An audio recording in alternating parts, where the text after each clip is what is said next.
إن الحمد لله نحمده ونستعينه ونستغفره ونؤمن به ونتوكل عليه ونعوذ بالله من شرور أنفسنا ومن سيئات أعمالنا من يهده الله فلا مضل له ومن يضلله فلا هادي له ونشهد أن لا إله إلا الله وحده لا شريك له ونشهد أن سيدنا ونبينا ومولانا محمدا عبده ورسوله أرسله الله تعالى إلى كافة الناس بشيرا ونذيرا أما بعد فإن أصدق الحديث كتاب الله وخير الهدي هدي محمد صلى الله عليه وسلم وشر الأمور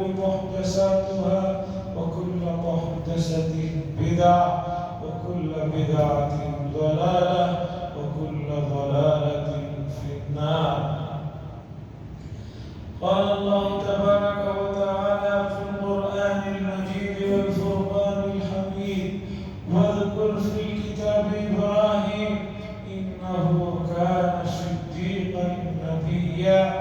وقال صلى الله عليه وسلم لما سئل الصحابة عن الأضاحي قال سنة أبيكم إبراهيم أو كما قال صلی اللہ علیہ وسلم. عزیزان محترم، ذوالقعدہ کا مہینہ تیزی سے گزر رہا ہے. یہ مہینہ بھی بہت بابرکت ہے اور اس کے بعد جو آنے والا مہینہ ہے وہ تو اور زیادہ اپنے اندر فضائل مناقب کو اور یادگار چیزوں کو لیے ہوئے ہے. اور ان ایام میں، ان مہینوں میں جو چیز پورے دنیا میں سب کو جس چیز کی طرف متوجہ کرتی ہے وہ ہے حج بیت اللہ کا فریضہ، کہ اس فریضے کو ادا کرنے کے لیے دنیا کے کسی بھی خطے میں کسی بھی زبان کو بولنے والا ہو وہ آدمی، اس کی دلی اور دیوانہ خواہش ہوتی ہے کہ وہ ایک مرتبہ کم از کم اللہ کے گھر کا دیدار کرے اور مدینہ منورہ میں حاضری دے اور حج بیت اللہ کا فریضہ ادا کرے. اور اللہ کا کرنا دیکھیے، مکہ المکرمہ دنیا کا اس اعتبار سے کوئی ایسا شہر نہیں ہے کہ وہاں کا موسم بہت زیادہ پر لطف ہو، بلکہ مکہ المکرمہ کا جو موسم ہے وہ انتہائی گرم ہے اور وہ علاقہ پتھریلا علاقہ ہے، ریگستان کا علاقہ ہے، پہاڑوں کا علاقہ ہے. اس سب کے باوجود لوگ اپنی زندگی کی جمع پونجی خرچ کر کے اس شہر میں پہنچنے کو اپنے لیے سعادت کی بات سمجھتے ہیں. اور اگر کسی کے دل میں وہاں جانے کی اور وہاں پہنچنے کی حسرت نہ ہو، اسے وہاں جانے کا کوئی خیال اور ارادہ نہ ہو، تو سمجھیے کہ اسے اپنے اسلام اور ایمان کی فکر کرنی چاہیے کہ اتنی عظیم جگہ جانے کے لیے اس کا دل نہیں دھڑک رہا ہے. اسے ضرور جو ہے اللہ کے شہر کے میں جانے کی اور وہاں سے جڑی ہوئی جو عبادتیں ہیں اسے ادا کرنے کی ہمیشہ دل میں تڑپ ہونی چاہیے.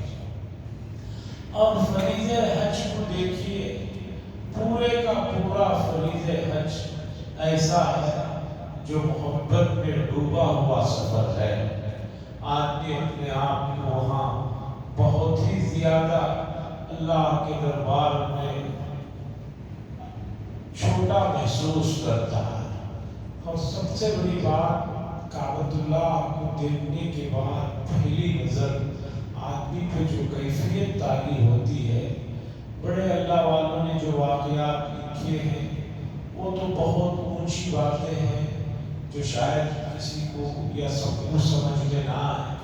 ایک معمولی درجے کا آدمی بھی پہلی بار کعبۃ اللہ پر جب اس کی نگاہ پڑتی ہے تو اس کی روح کانپ جاتی ہے، آنکھوں سے بے اختیار آنسو نکل جاتے ہیں، اور آنکھوں سے اس طرح کا آنسوں کا نکلنے کے بعد پورے جسم میں ایک سنسنی سی دوڑ جاتی ہے اور روح پاک ہو جاتی ہے۔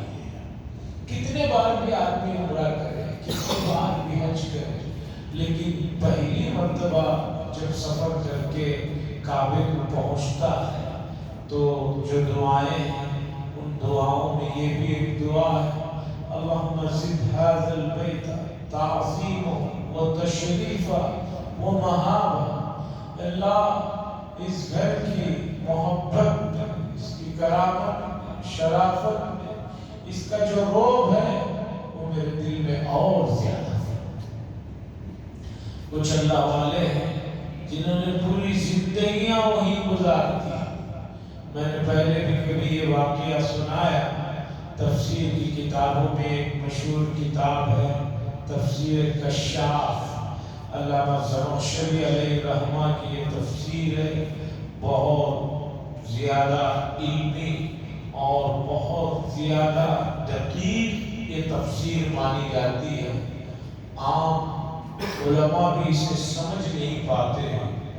اس تفسیر کو تحریر کرنے والوں کو جار اللہ کہا جاتا ہے، ان کا لقب جار اللہ ہے۔ جار کے معنی ہے پڑوسی، جار اللہ کا مطلب ہوا اللہ کا پڑوسی۔ یہ لقب ان کو اس لیے ملا 10 سال تک کعبۃ اللہ کے پاس انہوں نے اعتکاف کیا تھا۔ حدود حرم میں کعبے سے متصل اب تو بڑی سہولتیں ہیں، اب تو نیچے بھی آپ کو سنگ مرمر لگا ہوا ہے اور حرم کی عمارت میں اے سی لگی ہوئی ہے، کھانے پینے کی تمام چیزیں اعلیٰ درجے کی ہر آدمی کو وہاں میسر ہے۔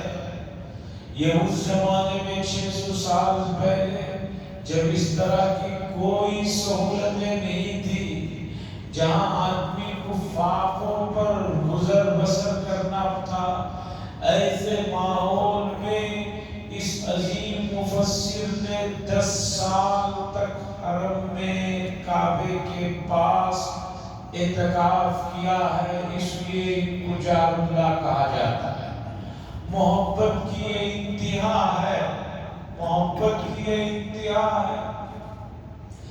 آج بھی بے شمار لوگ حرمین میں ہیں، عالم یہ ہے کہ وہ ایک دن بھی کہیں باہر جانا پسند نہیں کرتے، انہیں ڈر لگا رہتا ہے کہ ہم کہیں باہر جائیں اور ہمارا اچانک انتقال ہو جائے تو اس مقدس سرزمین میں دفن ہونے کی حسرت رہ جائے۔ قریب کے بزرگوں میں حضرت شیخ الحدیث مولانا زکریا صاحب قدس سرہ وہ عظیم شخصیت ہے کہ مدینہ منورہ میں قیام کیا اور مسلسل رہے۔ بہت لوگ ان کے چاہنے والے کبھی جدہ لے جانے کے لیے کوشش کرتے، کبھی کہیں اور آس پاس، حضرت نہیں جاتے تھے، کہتے تھے کہ بھی کب وقت آ جائے کچھ بتائیں، کس کا انتقال کب ہونے والا ہے، کہاں ہونے والا ہے، اللہ بہتر جانتے ہیں، تو نہیں جاتے تھے۔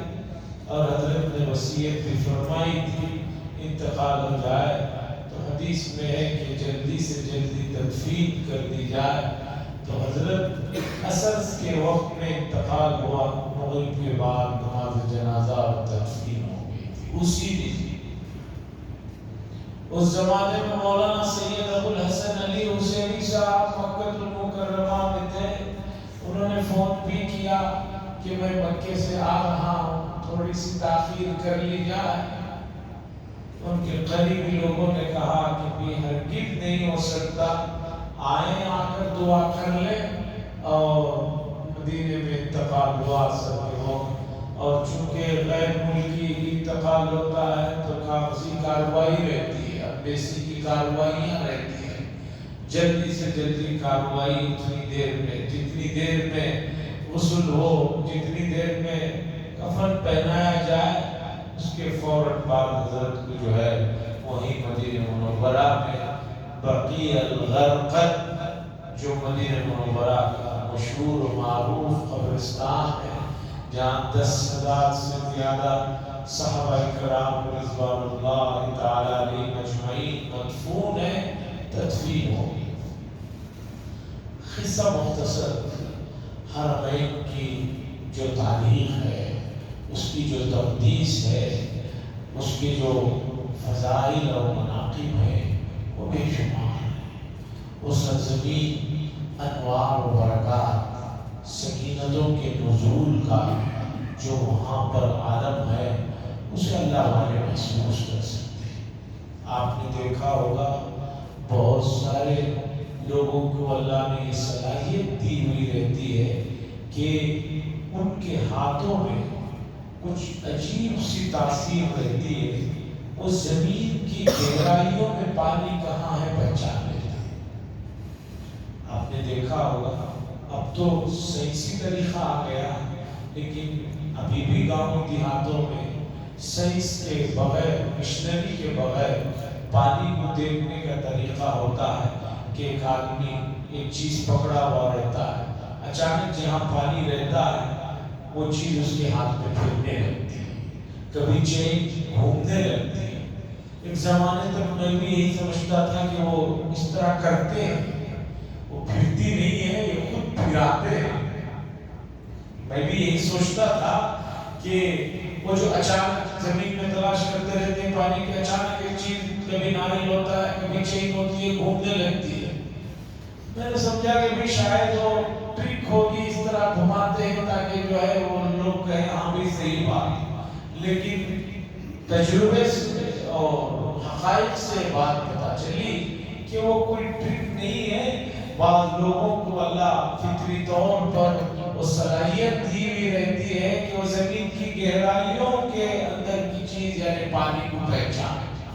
اس طرح کی چیزیں اللہ نے جانوروں کو بھی دی ہے، پرندوں کو بھی دی ہے۔ قرآن مجید میں حضرت سلیمان علیہ السلام کا واقعہ بیان کیا تو ایک واقعہ یہ بیان کیا کہ حضرت سلیمان علیہ السلام نے ایک مرتبہ حاضری لی اپنے ارد گرد کے لوگوں کی، پرندوں کی، چرندوں کی، تو ہدہد پرندہ غائب تھا۔ حضرت سلیمان علیہ السلام نے کہا کہ بھئی کہاں ہے ہدہد؟ تو پھر وہ ہدہد آیا۔ اس واقعے کے ذیل میں مفسرین نے بات لکھی ہے کہ اللہ نے ہدہد پرندے کے اندر یہ صلاحیت اور قوت بخشی تھی کہ وہ زمین کی گہرائیوں میں کہاں پانی رہتا ہے اس کی وہ نشاندہی کرے۔ جب پرندوں کے اندر یہ صلاحیت اللہ دے سکتے ہیں تو انسانوں کے اندر بھی یہ صلاحیت ہے۔ تو بتانا یہ ہے کہ جیسے بہت سی زمینیں کہ ان زمینوں کے نیچے خدا نے بے شمار قسم کے جو ہے چیزوں کو رکھا ہوا ہے، کہیں پیٹرولیم ہے، کہیں سونا ہے، کہیں چاندی ہے، کہیں تانبا پیتل ہے۔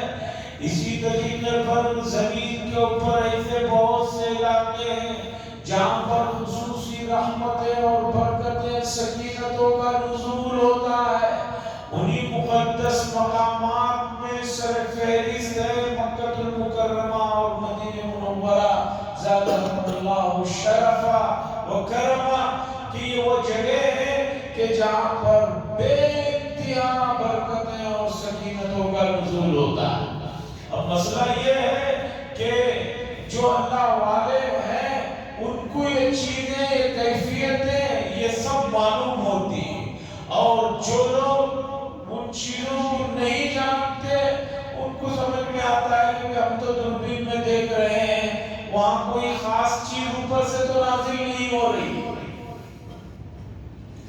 ہر چیز دوربین سے نظر نہیں آتی. آپ کو جتنے بھی جسم کے ایکس رے مشنیں ہیں آپ کے جسم کے اندر کی بہت سی چیزوں کو نقص کو بتا دیتی ہے.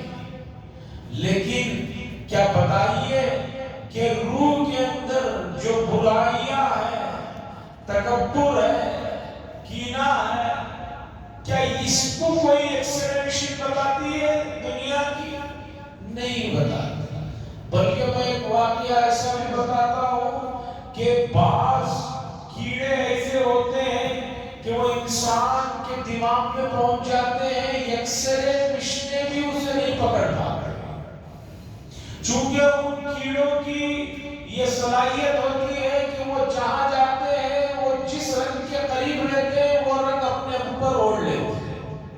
گرگٹ کے بارے میں تو مشہور ہے کہ گرگٹ بہت رنگ بدلتا ہے، جس رنگ کو دیکھتا ہے اس رنگ کا ہو جاتا ہے. مشہور واقعہ ہے، ایک آدمی کو بڑا سر میں درد شروع ہو گیا اچانک. اتنا سر میں درد ہونے لگا کہ اسے بس سمجھیے کہ جان نکل رہی ہے. ڈاکٹر دوائی دیتے، دوائی جو پین کیلر کی ہوتی تھی وہ جب تک اثر رہتا تب تک درد کم. پھر اس کے بعد دلی لے جایا گیا، ایکس رے میں مشینوں میں سب یہ کیا گیا، کہا کہ بھئی کچھ نظر نہیں آ رہا ہے، ایکس رے میں سب ویسے ہی رگیں نظر آ رہی ہے. آخر میں یہ طے ہوا کہ اس آدمی کے سر کو کھولنا پڑے گا، آپریشن کرنا ہوگا اور اس کے لیے ضروری کارروائیاں اور دستخط وغیرہ کر دیا جائے. اس کے بعد کھولا جائے گا. اگر کچھ ہو جائے تو جو ہے کوئی الزام ڈاکٹروں پر نہیں ہے. گنگو کا واقعہ ہے، ہمارے پڑھنے کے زمانے کا واقعہ ہے. اس کے بعد پھر اس آدمی کو وہی درد کے دورے پڑنے لگے تو محلے والوں نے کہا کہ بھی انگریزی تو بہت دوائیاں کھا لی ہیں، یہاں بازو ایک حکیم صاحب رہتے ہیں، ذرا ان سے بھی آ کر مشورہ کر لو، پوچھ لو کہ بھی کیا مسئلہ. تو مریض کے رشتہ دار حکیم صاحب کے پاس پہنچے. حکیم صاحب سے پہنچ کر کہے کہ بھی اس طرح کا مسئلہ ہے. انہوں نے پوچھا کب سے مسئلہ ہے؟ بتایا گیا اتنے دنوں سے مسئلہ ہے. کہا کوئی بڑی بات نہیں ہے، میں انشاءاللہ اس کا علاج کروں. اور علاج یہ ہے کہ فوراً یہاں کسی کے یہاں آج شادی وغیرہ ہو رہی ہوگی، دیکھو گاؤں میں، اور جو پلاؤ پکا رہتا ہے وہاں، جیسے ہمارے یہاں بریانی ہوتی ہے وہاں اس طرح کی ایک چیز بنتی ہے، اسے پلاؤ کہتے ہیں. بہت لذیذ اور بہت خوشبودار ہوتی ہے. کہیں پلاؤ پکا ہو تو گرم گرم جو ہے ایک برتن میں بوجھ کر لے کر آئے. لوگ پریشان ہو گئے، حکیم صاحب کے پاس علاج کو پہنچے اور یہ پلاؤ پکا رہے. اب آدمی مجبوری میں سب کرنے تیار ہو جاتا ہے تو فوراً ایک جگہ کہیں شادی یا کچھ ہو رہا تھا، گرم گرم پلاؤ لایا گیا. وہ حکیم صاحب نے اس پلاؤ کو اس مریض کے منہ کے قریب، ناک کے قریب اس طرح رکھا اور برتن کھولا. جو ہی برتن کھولا اور گرم گرم پلاؤ اور اس کی خوشبو آٹومیٹک اوپر جا رہی تھی. چند سیکنڈ گزرے کہ ناک کے اندر سے ایک لمبا سا کمبل کا کیڑا جسے ہم کہتے ہیں وہ ناک کے اندر سے نکلا. اس کے بعد اس آدمی نے کہا کہ بھئی اب مجھے جو ہے سکون لگ رہا ہے، اب وہ جو بے چینی تھی ختم ہو گئی. لوگوں نے حکیم صاحب سے پوچھا بھئی کیا مسئلہ کیا؟ تو انہوں نے کہا کہ اسی جو واقعہ پیش آیا ہے، ابھی پیش آیا ہے، اور سردی کے ایام ابھی شروع ہوئے ہیں. سردی کے ایام میں لوگ جو ہے کمبل اوڑھ کر سوتے ہیں تو اس کمبل کے اندر یہ کیڑے ہوتے ہیں اور وہ کیڑا اوپر چلا گیا تھا. اور اس کیڑے کی خوبی یہ ہے کہ یہ جس چیز کے پاس رہتا ہے اسی کی طرح رنگ اپنا لیتا ہے، اسی کی طرح صورت اپنا لیتا ہے. اس لیے ایکس رے کے اندر بھی ایسی لگ رہا تھا کوئی رنگ ہے. بتانا یہ چاہتا ہوں عزیزان محترم کہ حرمین کی جو سرزمین ہے وہاں جو رحمتیں اور برکتوں کا جو نزول ہے،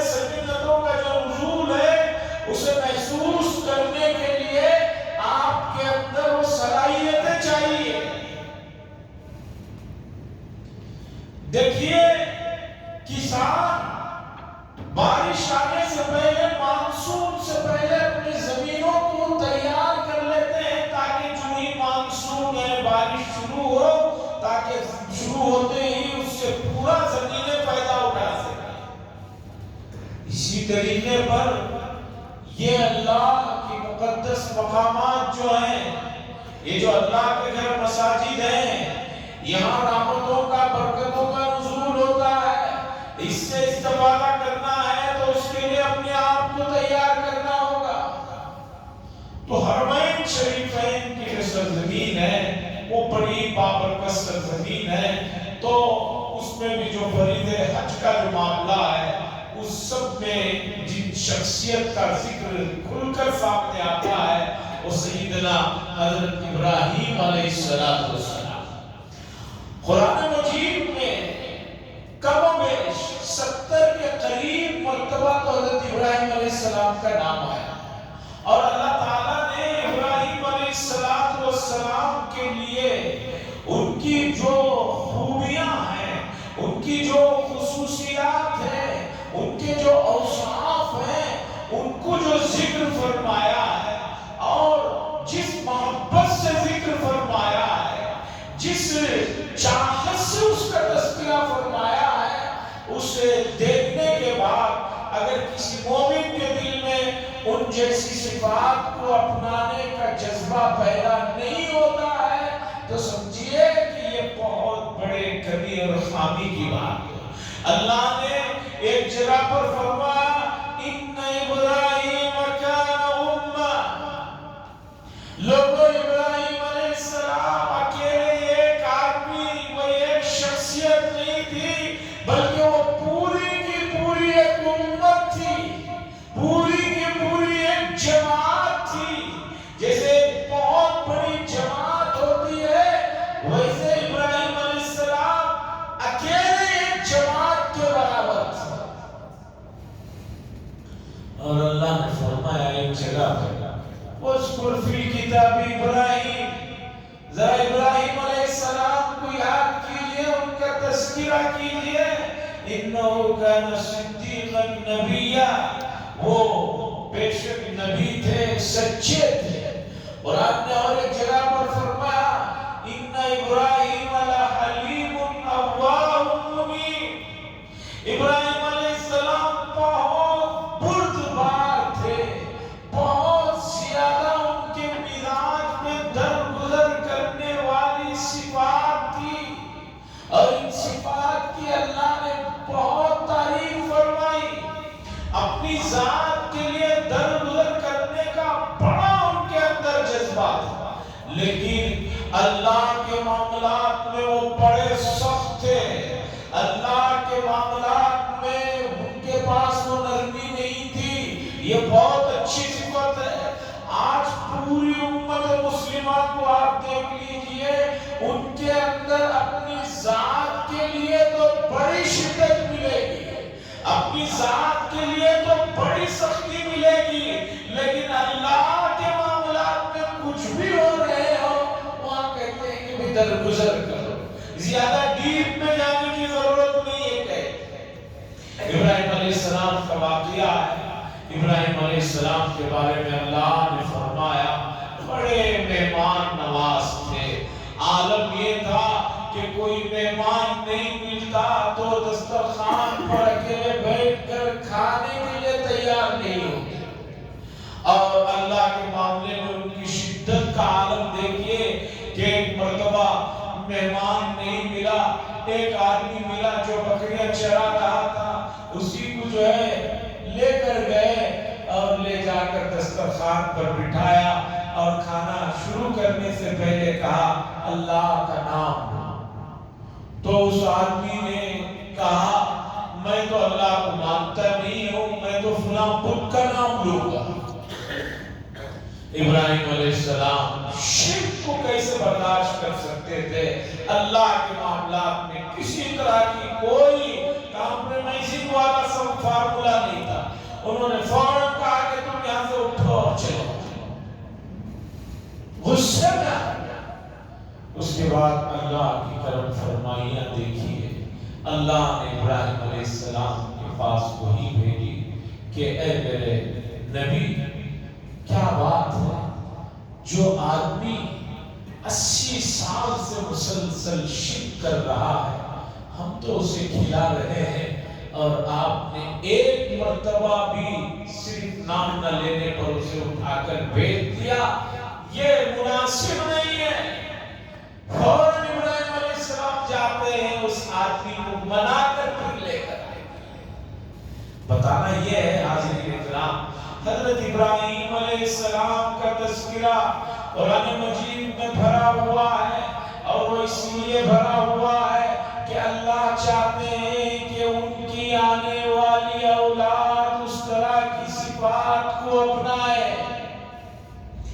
رسول اللہ صلی اللہ علیہ وسلم سیدنا ابراہیم علیہ السلام کے خاندان سے ہیں، آپ کے فرزند اسماعیل علیہ السلام کی اولاد میں سے ہیں، اور نبی روحانی اعتبار سے امتیوں کے باپ ہوتے ہیں، تو ہم سب رسول اللہ صلی اللہ علیہ وسلم کے روحانی اعتبار سے آپ ہمارے بڑے ہیں۔ تو جو صفات ابراہیم علیہ السلام کے، حضرت اسماعیل علیہ السلام اور رسول اللہ صلی اللہ علیہ وسلم کے اندر ہیں، اللہ چاہتے ہیں کہ وہی اعلیٰ صفات امتی بھی اپنانے کی کوشش کرے۔ ہاں یہ بات ہے کہ اس درجے میں تو یہ چیز آئے گی نہیں، لیکن کسی درجے میں تو آئے۔ گھر گھر ہوتا ہے، کسی آدمی کا گھر 10 کروڑ کا ہو اور کسی آدمی کی جھوپڑی 10,000 کی ہو، اسے بھی گھر کا لفظ بولیں گے، اسے بھی گھر کا لفظ بولیں گے۔ یہ اور بات ہے کہ وہ بڑا قیمتی ہے، یہ بہت معمولی ہے۔ اسی طرح ابراہیم علیہ السلام کی جو صفات ہیں، ان صفات کو اس درجے میں تو ہمارے اندر آئیں گی نہیں، لیکن کسی درجے میں تو اپنانے کی کوشش کرنا امتی کی ذمہ داری ہے۔ اور ابراہیم علیہ السلام کا سب سے بڑا کام یہ ہے کہ انہوں نے اللہ سے وہ محبت کی اور اللہ سے اس درجے میں جو ہے تعلق رکھا کہ آپ کو خلیل کے لفظ سے نوازا گیا۔ خلیل خا کے حرف کے ساتھ خلیل کا جو لفظ ہے، یہ عربی کا وہ لفظ ہے، خلت سے بنا ہے۔ خلت کے معنی آتے ہیں خالص، پیور، یعنی خالص اللہ کی جو دوستی ہے۔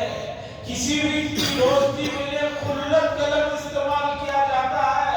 حضرت ابراہیم علیہ السلام کے نام کے ساتھ آپ نے دیکھا ہوگا خلیل اللہ کا لفظ بھی لکھا جاتا ہے، یعنی اللہ کے دوست تھے، اور کس درجے میں دوست تھے اس کا آپ اندازہ نہیں لگا سکتے۔ رسول اللہ صلی اللہ علیہ وسلم سے صحابہ نے پوچھا کہ آپ کے سب سے بڑے دوست کون ہیں؟ صحابہ نے سمجھا کہ رسول اللہ صلی اللہ علیہ وسلم شاید صدیق اکبر کا نام لیں گے، آپ نے صدیق اکبر کا نام نہیں لیا، تو صحابہ نے پوچھا کہ کون ہے؟ آپ نے فرمایا خلت اور دوستی تو جو ہے ایک نبی کی صرف اللہ سے ہو سکتی ہے۔ ہاں صدیق اکبر میرے ساتھی ہیں اور میرے بھائی ہیں، اور ان کے میرے اوپر بڑے احسان ہیں۔ دوستی کا مفہوم جو آج کل چل رہا ہے، یہ دوستی کے لفظ کی توہین ہے کہ ایک آدمی کے 500 دوست ہیں، 1000 دوست ہیں، اور فارسی میں کہاوت ہے کہ دوستی کا عالم یہ ہے کہ ایک دوست دوسرے دوست سے کچھ پوچھتا ہے تو دوسرا دوست یہ کہتا ہے، فارسی کی کہاوت ہے اگر جان طلبی جان حاضر است، اگر روح طلبی روح حاضر است، مال طلبی دریچہ تفکیر است۔ دوست ہے اور عالم یہ ہے کہ دوست کہتا ہے کہ تم میری جان مانگو جان دے دوں گا، میری روح مانگو روح دے دوں گا، لیکن اگر تم نے میرے سے مال کا سوال کیا، کچھ پیسے مانگے، تو مجھے ذرا غور کرنے کا موقع دینا ہوگا، اور اس کا غور 6 مہینے تک ختم بھی نہیں ہوتا، 6 مہینے تک غور ہی کرتا رہتا ہے اس کی جان۔ یہ دوستی کا جو لفظ اردو میں بولا جاتا ہے، یہ وہ معنی ادا نہیں کرتا جو لفظ خلیل کے معنی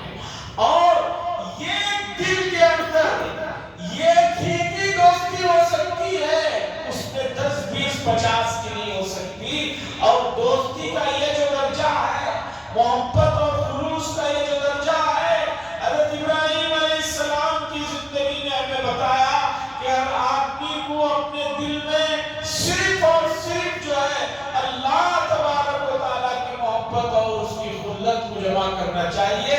باقی چیزیں فانی ہیں، اس کی کوئی حیثیت نہیں. اس لیے کہ انسان کے بدن میں دل سب سے قیمتی ہے، اور اس قیمتی چیز میں ایک ہی قیمتی چیز رہ سکتی ہے، وہ اللہ کی محبت ہے.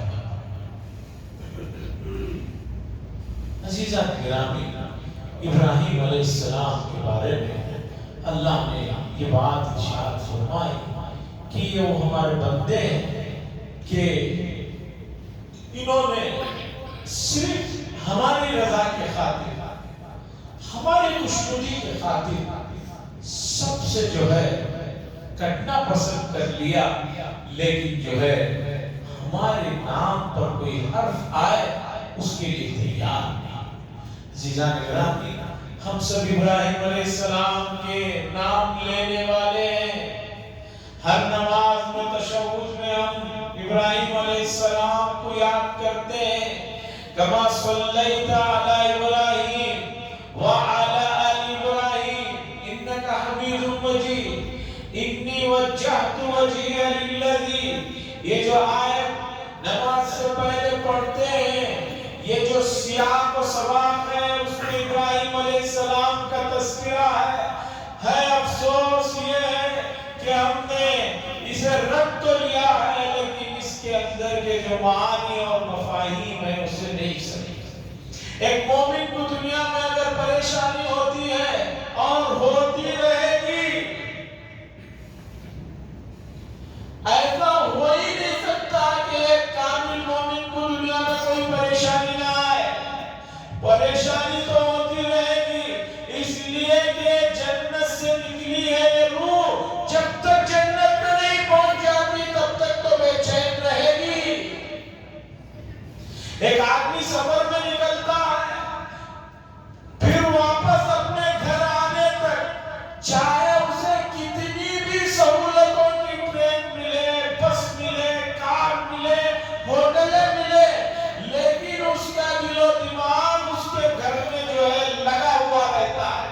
اسی طرح یہ روح جنت سے نکالی گئی ہے، جنت پہنچنے تک کچھ نہ کچھ تو مسائل رہیں گے، اور جب کچھ نہ کچھ مسائل ہیں، ان مسائل کو کس طرح ہینڈل کیا جائے. ابراہیم علیہ السلام کی زندگی اس کے لیے بہترین نمونہ ہے. آگ ہے، اولاد ابراہیم ہے، نمرود ہے، کیا پھر کسی کو کسی کا امتحان مقصود ہے؟ اس دنیا میں امتحان ہوتے رہیں گے. امت جو یہ سوچ رہی ہے کہ اگر یہ ایسا ہو گیا تو سب ٹھیک ہو جائے گا، وہ حکومت آ گئی وہ ٹھیک ہو جائے گا، فلاں آدمی آ گیا ٹھیک ہو جائے گا، بارش وقت پر ہو گئی ٹھیک ہو جائے گا، وہ یہ ہو گیا مجھے وہ ڈیوٹی مل گئی ٹھیک ہو جائے گا. عزیزان گرامی، یہ سب خام خیالی ہے. اگر آپ دنیا کو اس نظریے سے دیکھیں گے تو آپ کبھی بھی جو ہے کامیاب نہیں ہوں گے. آپ کو دیکھنا ہے انبیاء علیہ السلام کا جو ویژن ہے، انبیاء علیہ السلام کی جو نظر ہے، حضرات انبیاء علیہ السلام کی زندگیوں کی جو واقعات ہیں ان پر نظر رکھیے. پھر دنیا میں جو چھوٹی موٹی تکلیفیں، جو واقعات، جو حادثات، جو پریشانیاں، جو مسائل اور جو مسائل آ رہے ہیں، وہ آپ کو کچھ نہیں محسوس ہوں گے. اس لیے کہ آپ کا دین اگر محفوظ ہے، باقی چیزوں کی چھوڑیے، کوئی پرواہ نہیں. ایک آدمی کا دل محفوظ ہے، پیر کچھ ہو جائے، ہاتھ کچھ ہو جائے، آنکھ اور ناک کچھ ہو جائے، کوئی مسئلہ نہیں. اگر دل ہی خراب ہو جائے، دل ہی ختم ہو جائے، باقی کا پورا جسم محفوظ رہے تو کیا فائدہ ہونے والا ہے. اسی طرح آپ کا دین محفوظ ہے یا نہیں، یہ سبق ابراہیم علیہ السلام نے بتایا. لوگوں کا دین محفوظ ہے تو باقی چیزوں کی کوئی حقیقت نہیں ہے. اگر تمہارا دین خطرے میں ہے، دین محفوظ نہیں ہے، تو باقی چیزوں کی تمہیں فکر کرنے کا کیا مسئلہ رہ جاتا ہے، اس کی کیا حقیقت رہ جاتی ہے. آج امت اس مسئلے کو سمجھے کہ مجھے کس طرح اپنے دین کی، اپنے ایمان کی، اپنے اللہ سے جو رشتہ ہے اسے برابر قائم کرنے کے سلسلے میں کیا کر رہا ہوں، اور کتنا اس میں مجھ سے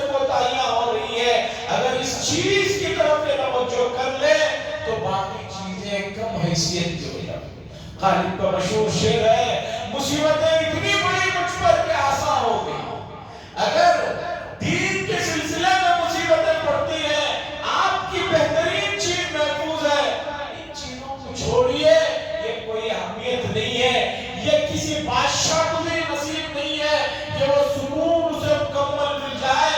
ایسا تو صرف جنت میں جا کر زندگی ملے گی، اور اس کے لیے ہمیں تیاری کرنے کے لیے اللہ نے قرآن مجید جیسی عظیم کتاب، اور اس عظیم کتاب میں حضرات انبیاء کی زندگیوں کو تفصیل سے بتایا ہے۔ اس نسخے کو اپنا لیجئے، فزت ورب الکعبہ، نہیں اپناؤ گے تو سوائے پریشانی اور غموں اور رنجوں کے کچھ نہیں رہے گا۔ وآخر دعوانا الحمدللہ رب العالمین۔